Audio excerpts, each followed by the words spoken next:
Andrea, you'll be receiving a question from Professor Howard Lin and also Professor Katrin Cole after your presentation. Okay, fantastic. Good morning, honorable judges, committee members, and fellow finalists. It is a true honor to be here today. And before I begin, it was a big opportunity for me to be a part of the finalists in GYC, and I want to express my deepest gratitude for this platform, which allows us youth to discuss the challenges that will define our generation's future. Moving thousands of miles from Indonesia's capital city to the digital freedom of Manado, a semi-urban city, it gives me a head-ups.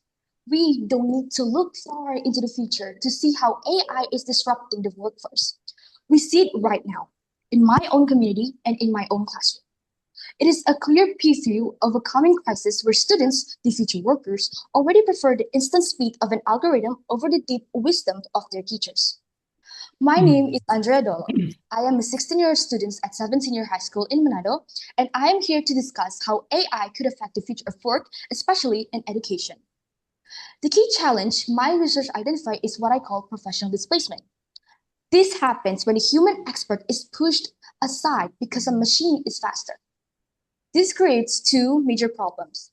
First, for students, it causes a loss of independent thinking. I felt this myself. When my phone was taken away, I realized I couldn't solve basic problems anymore because I had outsourced my brain to an algorithm. Second, it devalues the profession. If we treat our mentors or teachers as optional today, we are practicing for a future where human judgment is treated as secondary to digital data. We risk a workforce that knows the what but has forgotten the why.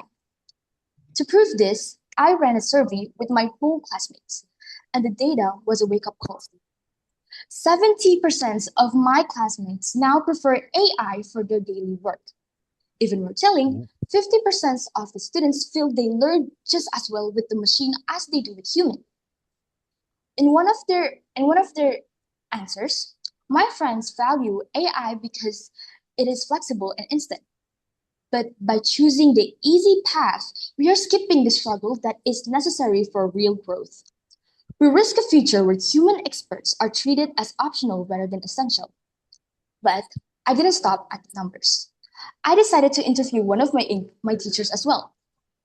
I chose my English teacher because as a teacher who is specialized in that field, she has faced multiple encounters when it comes to usage of AI, specifically assignment, writing, or just participating as a whole, especially where they need to understand the language.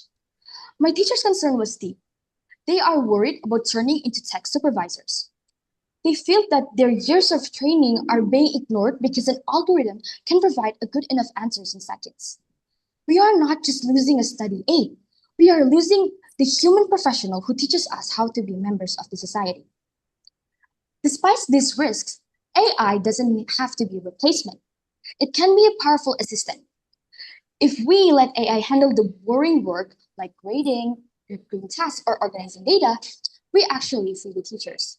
But by what I mean is by automating routine tasks, we move the human up the value chain. This allows the profession to shift away from just giving facts and towards building characters through mentorings and ethics. In an AI-driven world, the most valuable worker is the one with empathy and critical thinking. Human skills, human skills machines can never learn, and exactly what a teacher is best at providing. To fix the risk of teachers losing their authority and students losing their ability to think, I propose two clear solutions. First is redefining AI as a knowledge architect. We must stop using AI as an answer engine.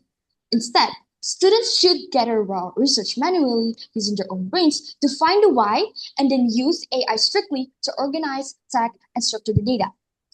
Think of the construction site.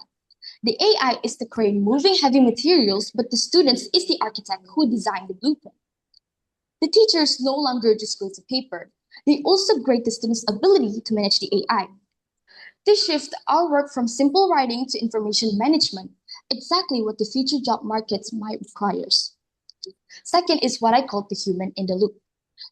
Human in the loop feedback cycle.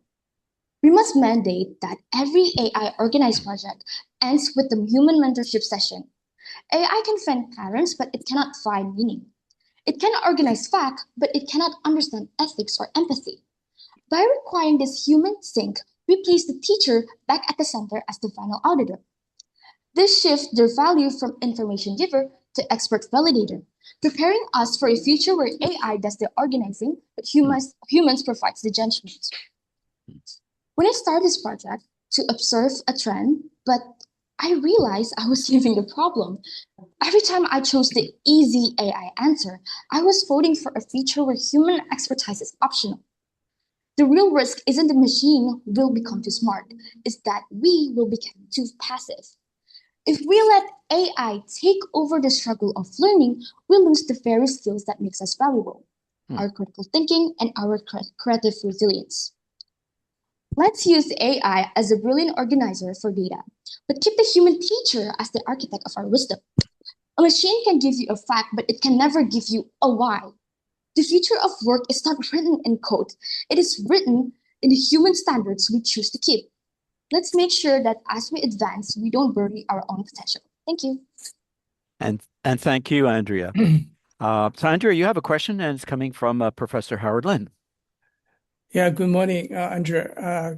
Very good presentation. As a student, you talk about education experience in the classroom, especially you not just talk about the implication for student learning side, but also consider the teaching profession. That's very considerate. Yeah. So yeah, I talk about human touch, critical thinking. So as a teacher, we really need some concrete advice. I need some advice. Exactly how do we go beyond knowledge transmitter and give this, the critical thinking, human touch, human judgment to the student? Exactly how should professor adapt? So in a tangible way that you can see, you can appreciate as a student. Okay, thank you for the wonderful questions. So, as I said, uh, students do prefer AI to provide their best answers, but they don't understand the struggle that actually is important for their own personal growth. And for the human judgment that I've been talking about, is it's one of my proposed solutions that the teachers become the final auditor, while the students is the one who actually manage the data.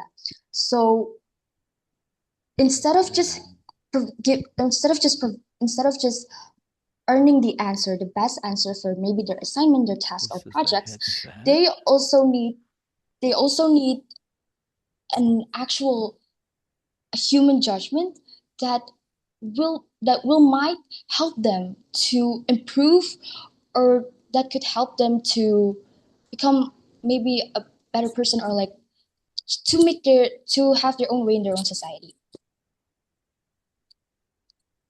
Okay, thank you. Yeah, hi. Thank you so very much for this presentation. And I'm particularly curious, you keep emphasizing that it is a problem that we don't have the personal growth and that we are not really understanding our learning.